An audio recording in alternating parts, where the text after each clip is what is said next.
New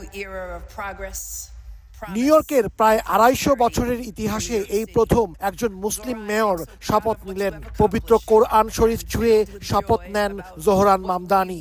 তাকে শপথ বাক্য পাঠ করান নিউ ইয়র্কের attorney general Letitia James.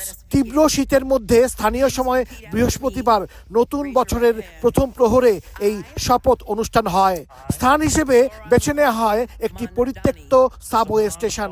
New ইয়র্কের ট্রেন ব্যবস্থা দীর্ঘদিন ধরে সময় ও সংযোগের প্রতীক।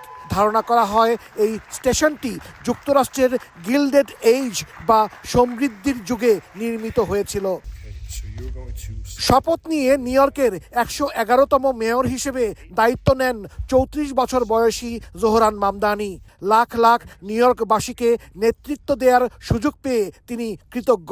মামদানি জানান, পরিত্যক্ত সাবওয়ে স্টেশনটি ইচ্ছাকৃতভাবেই বেছে নেওয়া হয়েছে। তার মতে এই জায়গা একটি নতুন যুগের সম্ভাবনার প্রতীক। এটি এমন এক সময়ের স্মৃতি বহন করে যখন শহরটি নতুন করে সুন্দর হওয়ার সাহস দেখিয়েছিল এবং শ্রমজীবী মানুষের জীবন বদলাতে ভূমিকা রেখেছিল।